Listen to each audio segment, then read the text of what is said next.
ونعوذ بالله من شرور أنفسنا ومن سيئات أعمالنا من يهده الله فلا مضل له ومن يضلل فلا هادي له ونشهد أن لا إله إلا الله وحده لا شريك له ونشهد أن سيدنا ونبينا وحبيبنا وشفيعنا وسندنا وإمامنا ومولانا محمدا عبده ورسوله صلى الله عليه وعلى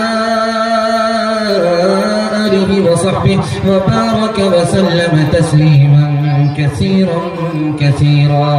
أما بعد فأعوذ بالله من الشيطان الرجيم. بسم الله الرحمن الرحيم. إنما يتذكر أولو الألباب. صدق الله مولانا العظيم. وقال النبي صلى الله عليه وسلم إنما بعثت معلما، أو كما قال عليه الصلاة والسلام. سبحان الله وبحمده سبحان الله العظيم وبحمده استغفر الله. صلى الله على سيدنا محمد صلى الله عليه وسلم. اللهم صل على سيدنا محمد يا رب صل عليه وسلم. اپنے من میں ڈوب کر پا جا سراغ زندگی، تو اگر میرا نہیں بنتا نہ بن اپنا تو بن. اسے انسان ہی کہتے وہ انسان ہو نہیں سکتا، اسے انسان ہی کہتے وہ انسان ہو نہیں سکتا. خود اپنی زندگی کا جس کو عرفان ہو نہیں سکتا. اگر تعلیم میں ہم کچھ ترقی کر نہیں سکتے، ترقی کا ہمارا کوئی امکان ہو نہیں سکتا. ہمیں احساس جب تک خود نہ ہوگا اپنی حالت کا، ہمارے حال کا کوئی بھی پرسا ہو نہیں سکتا. ہمارے حال کا کوئی بھی پرسا ہو نہیں سکتا. کرے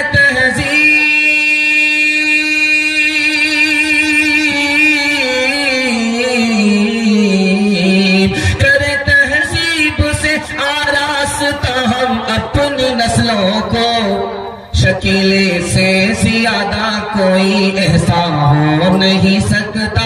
شکیل سے زیادہ کوئی احسان ہو نہیں سکتا.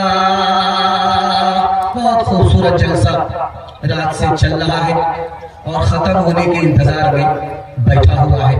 اگر آپ لوگ ختم ہونا چاہتے ہیں تو دونوں ہاتھ اٹھا دیجیے. وہ صحیح بولے تھے کہ جنازہ ہی پڑھ کے اٹھنا ہوگا. 3 سوال سے میرا پیغام شروع ہو رہا ہے. بڑا خوبصورت جلسہ، چمکتی ہوئی پیشانی. دل سے دعا دیتا ہوں اللہ آپ کے ضمیر کو اسی طرح چمکائے، ضمیر کو زندہ کرے. دھیان سے سنیے گا. 3 سوال سے میرا پیغام شروع ہو رہا ہے. میرا پہلا سوال ہے، ابلیس نے مکتب کے بچے سے ایک سوال کیا کہ خالی بوتل میں آسمان آ سکتا ہے، زمین آ سکتی ہے یا نہیں؟ اس بچے نے، مکتب کے بچے نے کیا جواب دیا؟ یہ میرا پہلا سوال ہے. دوسرا سوال ہے، بڑے عالم نے، اپنے وقت کے مجدد نے اسکول کے بچے سے سوال کیا عربی اچھی ہے یا انگریزی اچھی ہے؟ اگر عربی اچھی ہے تو اس کی وجہ کیا ہے؟ اسکول کے بچے نے کیا جواب دیا؟ یہ میرا دوسرا سوال ہے. تیسرا سوال ہے، بادشاہ نے مدرسہ بنایا، مدرسے میں پڑھنے والے بچے آئے، ان تمام بچوں میں ایک خوش نصیب بچہ تھا. اس سے سوال کیا کہ تم مدرسے میں پڑھنے کے لیے کیوں آئے ہو؟ تو بادشاہ کو اس خوش نصیب بچے نے کیا جواب دیا؟ یہ آخری سوال ہے. اپنے بچوں کو کھلانے پلانے میں آگے رہیں گے، پڑھانے لکھانے میں پیچھے رہیں گے؟ ہاتھ اٹھا دیجیے. بریک مار رہے ہیں، بیدار ہیں، بیداری پر آ رہے ہیں، اللہ آپ کو بیدار فرمائے، مکمل بیدار فرمائے۔ 3 سوال سے میرا پیغام شروع ہو رہا ہے۔ میرا پہلا سوال تھا کہ مکتب کے بچے سے ابلیس نے سوال کیا کہ خالی بوتل میں آسمان آ سکتا ہے، زمین آ سکتی ہے؟ اس مکتب کے بچے نے جواب دیا کہ اللہ قادر ہے، بوتل تو بہت بڑی چیز ہے، سوئی کے ناکے میں اگر اللہ آسمان کو پھنسانا چاہے تو وہ لا سکتا ہے، زمین کو داخل کرنا چاہے کر سکتا ہے، بوتل تو بہت بڑی چیز ہے، اللہ عاجز نہیں ہے، اللہ قادر ہے۔ کسی بڑے عالم کا سوال ہے، اسکول کے بچے سے سوال ہے، وہ بچہ دینیات کو بھی پڑھتا ہے، اسکول میں بھی پڑھتا ہے، دینی تعلیم بھی اس کی ہے، سنی تعلیم بھی اس کی ہے۔ اس بچے سے کسی بڑے عالم کا سوال ہے، یہ بتاؤ کہ عربی اچھی ہے یا انگریزی اچھی ہے؟ اس بچے نے جھٹ سے جواب دیا عربی اچھی ہے۔ وجہ پوچھی کہ عربی اچھی کیوں ہے؟ کہ اللہ کا قرآن عربی میں نازل ہوا ہے، انگلش میں نازل نہیں ہوا۔ بادشاہ نے مدرسہ بنایا، بچوں سے پوچھا کہ کیوں آئے ہو مدرسے میں پڑھنے کے لیے؟ وہ خوش نصیب بچہ امام غزالی تھے، انہوں نے کہا کہ مجھے مدرسہ میں آنے سے پہلے یہ معلوم نہیں ہے کہ خدا کون سے کام سے راضی ہوگا، کون سے کام سے ناراض ہوگا، میں تو مدرسے میں یہی جاننے کے لیے آیا ہوں کہ خدا کون سے کام سے راضی ہوتا ہے، خدا کون سے کام سے ناراض ہوتا ہے۔ انشاءاللہ قوم کا بچہ مدرسے میں، اپنا بچہ اسکول میں، ہاتھ اٹھا دیجئے۔ خیر ماشاءاللہ آپ کا برابر امتحان جاری ہے اور کامیاب ہے، دل سے دعا دیتا ہوں اللہ آپ کے بچے کو عصری تعلیم، دینی تعلیم دونوں سے مالا مال فرمائے۔ فطرت کے ہر اثر میں ہوا ایک انقلاب، فطرت کے ہر اثر میں ہوا ایک انقلاب، پانی فلک پہ خاک پہ دانا بدل گیا،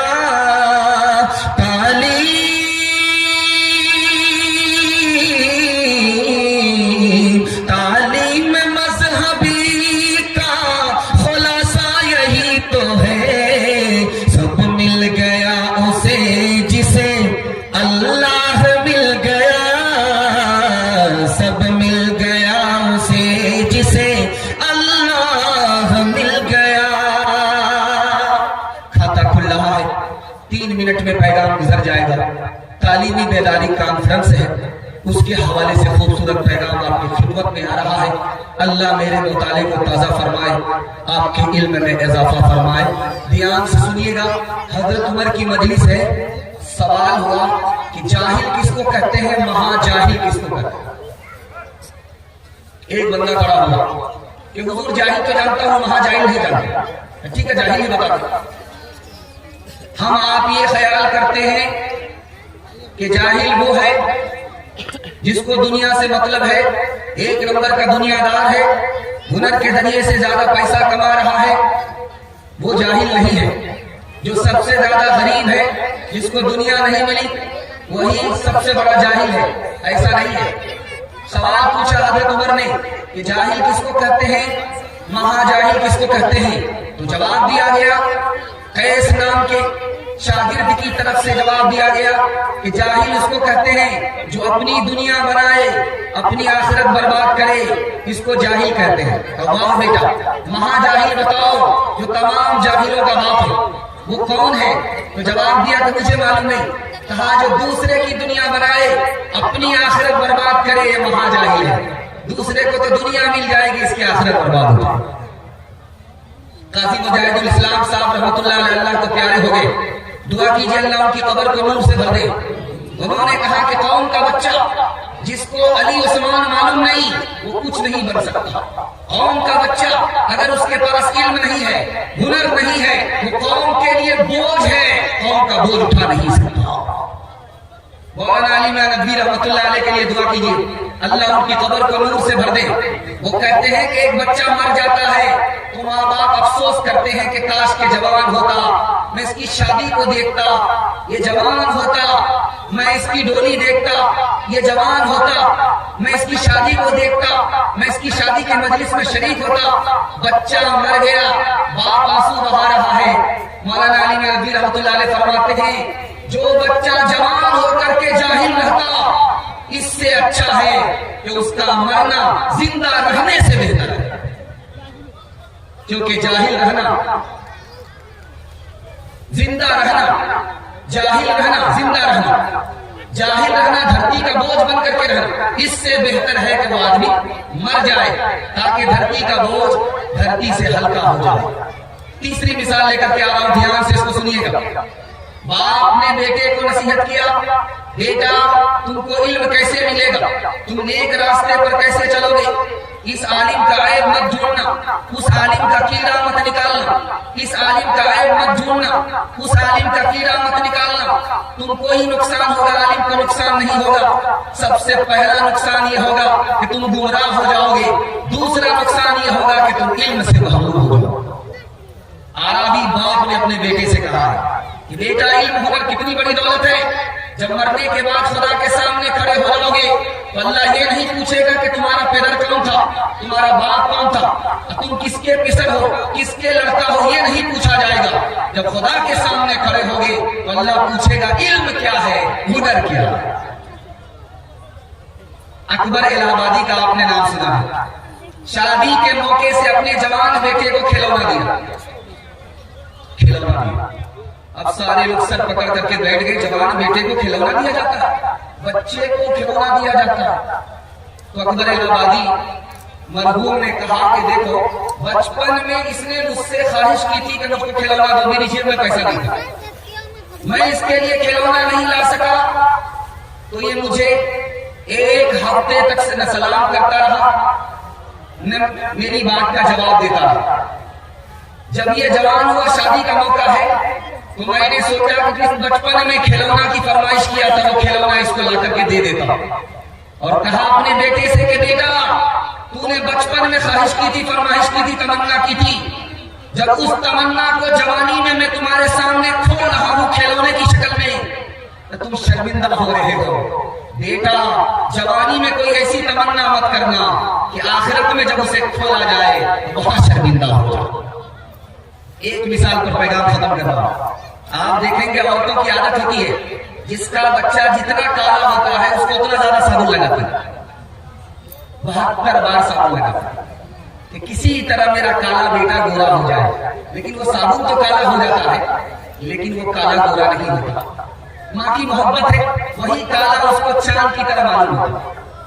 ماں نے اپنے کالے بیٹے کو بٹھایا قریب میں، کہا کہ بیٹا یاد رکھو تم کو کوئی عزت نہیں دے گا، کوئی اپنی مجلس میں نہیں بٹھائے گا، اس لیے کہ تم کالے کلوٹے ہو، بدصورت ہو۔ بیٹا ایک کام کر لو، تم کو لوگ ہتھیلی پر اٹھائیں گے، سر پر بٹھائیں گے۔ تو ماں سے بیٹے نے کہا ماں بتاؤ کون سا کام کرنا ہوگا؟ بیٹا رات دن ایک کر کے علم حاصل کر لو، تمہارے عیب کو اللہ ہنر میں تبدیل کر دے گا، ذلت سے اٹھائے گا، عزت کی چوٹی پر پہنچائے گا۔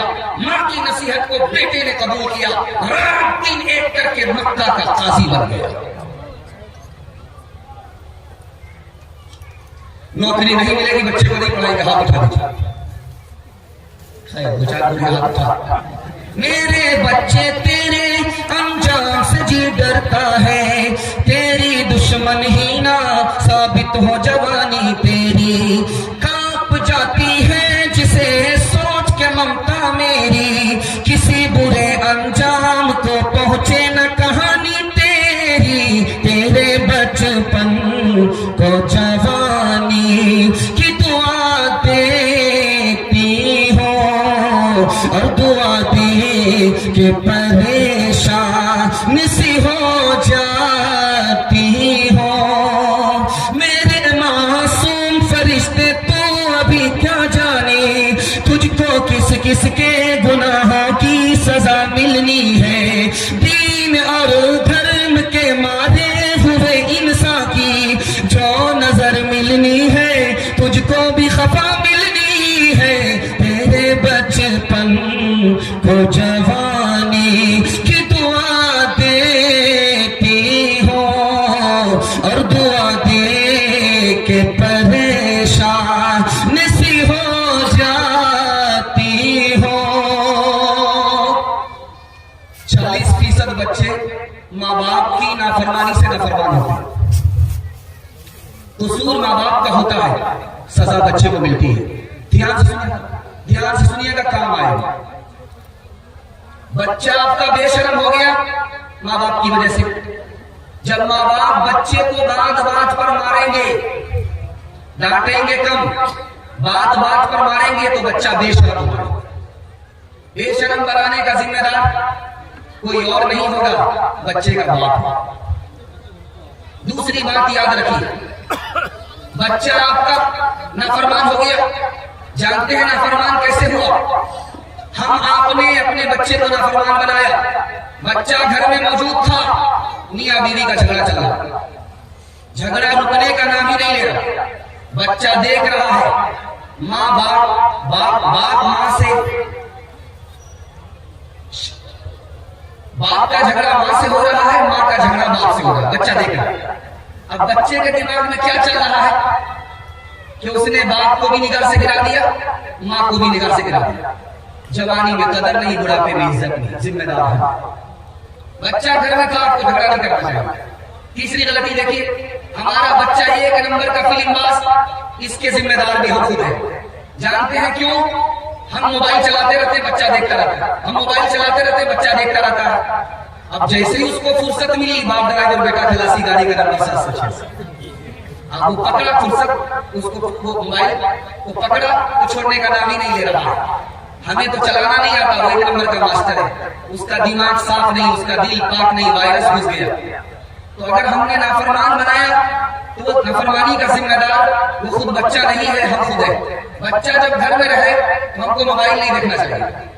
اسی طرح تیسری بات دکھانے کے لیے جا رہا ہوں، ہماری عورتیں، ہمارے گھر کی لڑکی غیر مسلم کو لے کر کے بھاگ رہی ہے. پہلے یہ ہوتا تھا کہ مسلمان لڑکا بھاگتا تھا، اب یہ نہیں. غیر مسلم لڑکا مسلمان لڑکی کو لے کر کے بھاگتا تھا، اب یہ بھی نہیں. اب یہ ہو رہا ہے کہ مسلمان لڑکی غیر مسلم لڑکے کو لے کر کے بھاگ رہی ہے. 1 سال کی رپورٹ ہے، 1 سال امارت شریعہ کی رپورٹ ہے. اس کے حوالے سے جو ہماری بچی مسلمان لڑکی غیر مسلم لڑکے کو لے کر کے بھاگ گئی، 3 لاکھ کی دبا. مسلمان لڑکی غیر مسلم کو لے کر کے بھاگی. جانتے ہیں نقصان کیا ہوا؟ نقصان یہ ہوا کہ آبرو بھی گئی، ایمان بھی گیا. یہ کیوں ہوا؟ ایک وجہ ہے موبائل. آپ نے بچی کو موبائل دیا، اس سے بے خبر ہو گئے کہ وہ بات کس سے کر رہی ہے، کہاں جا رہی ہے، کہاں سے آ رہی ہے. سونے گھر میں بکری سبا سی. بچی بھاگ گئی، آبرو الگ گئی، ایمان الگ گیا. اس کا ذمہ دار کون؟ اسی طرح سے آخری مثال آپ کے سامنے دے رہا ہوں، دھیان سے اس کو سنیے گا. ہماری بچی سنت کو قبول کرنے کے لیے تیار نہیں، شریعت کو قبول کرنے کے لیے تیار نہیں. اس کے بھی ذمہ دار ہم ہیں. حلال کما کر کے کھلایا نہیں، حرام کھلایا تو حرام ہماری بچی کو حرام کی طرف لے کر کے چلا گیا. حرام ہماری بچی کو حرام کی طرف لے کر کے گیا. شادی کے موقع سے لڑکا ایک طرف بیٹھا ہوا ہے، لڑکی ایک طرف بیٹھی ہوئی ہے. قاضی صاحب رجسٹر کھول کر کے بیٹھے ہوئے ہیں کہ اب نکاح پڑھاؤں گا. لڑکی نے لڑکا کو دیکھتے ہی بھری مجلس میں کھڑی ہو کر کے کہا، مجھ کو داڑھی والا لڑکا پسند نہیں ہے. نکاح کے جو قاضی تھے، وقت کے عارف باللہ تھے، انہوں نے مراقبے میں محسوس کیا کہ آخر اس لڑکی نے سنت کا انکار کیوں کیا. سر اٹھا کر کے کہا، جانتے ہو اس لڑکی نے داڑھی والے لڑکے کو قبول اس لیے نہیں کیا، اس کے باپ نے حرام کمایا، اس کو حرام کھلایا، اس کے پیٹ میں حرام ہے، اس لیے اس کو سب کچھ قبول ہے، نبی کی سنت قبول نہیں. 3 مثال پر پیغام ختم کر رہا ہوں. حضرت عمر کی مجلس میں مقدمہ ہوا. باپ کا مقدمہ بیٹے کے خلاف، بیٹے کا مقدمہ باپ کے خلاف. اس عدالت میں یہ ثابت ہوا کہ باپ پہلے نافرمان ہے، بیٹا بعد میں نافرمان. حضرت عمر نے خلاصہ کیا کہ تمہارا بچہ تھا، تم نے اس کو اچھی تعلیم نہیں دی، یہ انسان کہاں سے بنے. تمہارا بچہ تھا، تم نے اس کا نام اچھا نہیں رکھا، اثر اچھا نہیں ہوا. اس لیے پہلے باپ نافرمان، اس کے بعد بیٹا نافرمان. بادشاہ نے پوچھا وزیر سے، بیٹا تمہارا باپ کہاں ہے؟ کہ یہ تو سامنے کھڑا میرا باپ ہے. یہ الو کا پٹھا ہے، اتنا بڑا جاہل ہے تیرا باپ ہے. یہ جوتا کو پیر میں نہیں پہنے ہوا ہے، کندھے پر لٹکائے ہوا ہے، اور یہ لنگی میں ہے اور کمبل اوڑھے ہوا ہے. اتنا بڑا جاہل تمہارا باپ ہے. اس بچے کا جواب سنیے، جاہل میرا دادا تھا، میرا باپ نہیں ہے. میرا باپ جاہل نہیں ہے. اگر میرا باپ جاہل ہے تو کمال یہ کیا کہ خود جاہل نہ اپنے بچے کو جاہل نہیں رہنے دیا. جاہل تو میرا دادا تھا کہ میرے باپ کو پڑھایا ہی نہیں.